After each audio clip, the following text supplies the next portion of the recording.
C'était il y a 4 ans, jour pour jour, 4 millions de Français et 300 000 Lyonnais, le 11 janvier 2015, défilaient pour défendre la liberté de la presse. On en parle avec François Sapie, le patron de Tribune de Lyon. Bonjour. Bonjour. Merci d'être avec nous.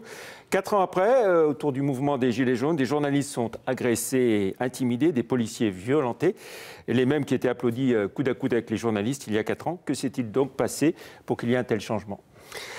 En fait, je ne sais pas s'il y a eu un tel changement, parce que, comme vous l'expliquez, parce qu'en fait, je pense qu'il y a 4 ans, à l'occasion des attentats de Charlie Hebdo, la France s'était en quelque sorte réveillée, abasourdie, et c'est la liberté de la presse qu'elle voulait défendre, sa liberté de la presse. Et je ne sais pas si quand les Français défendent la liberté de la presse, ils se disent qu'il y a des journalistes derrière.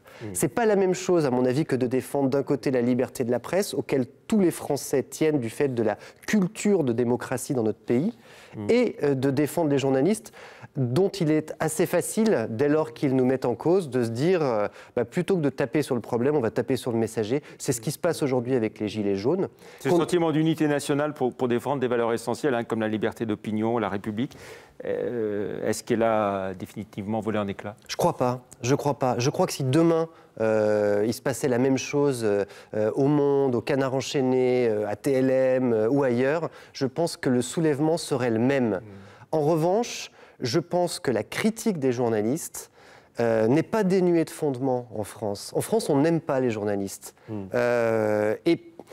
Comment dire ? Et je dirais que je comprends ce désamour, parce qu'on estime qu'ils sont trop proches du pouvoir, qu'ils ne défendent pas le peuple contre le pouvoir, mais qu'au contraire, ils défendent le pouvoir à tout prix. Et c'est pas tout à fait faux. Quand vous voyez qu'en France, pour l'émission naguère du 14 juillet, quand on interviewait le président de la République, c'est le président de la République qui choisissait son journaliste. Mais c'est complètement lunaire. Vous présentez ça au moindre gazetier anglais. C'est le cas, oui, quelles que soient les interviews. En France. Oui. Vous présentez ça au moindre journaliste anglais, mais il s'étrangle de rire qu'un politique choisisse le journaliste qui va l'interviewer. En France, il y a une proximité entre le journaliste et le journaliste. Alors on a aussi ces violences, ce climat de haine sur les réseaux sociaux, comme on l'a rarement vu aussi. Oui, mais alors là, je dirais que ça échappe aux journalistes, en fait. Les journalistes, eux, ils donnent un label. Ils disent, en gros, ce que l'on dit, c'est à peu près vrai. Bien sûr, les journalistes peuvent se tromper. Bien sûr, ils ont des opinions. Mais en tout cas, c'est un label d'honnêteté. Je pense que quand un journaliste dit quelque chose, il n'a pas d'intérêt à dire une chose plus qu'une autre, si ce n'est sa conviction.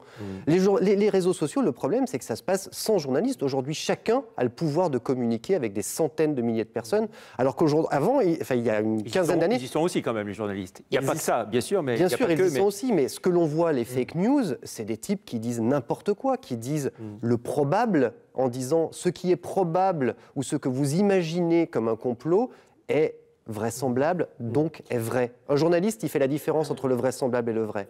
Les journalistes doivent certainement se remettre en cause, vous dites, oui. Accepter les critiques. Est-ce qu'ils méritent quand même une telle opprobre ?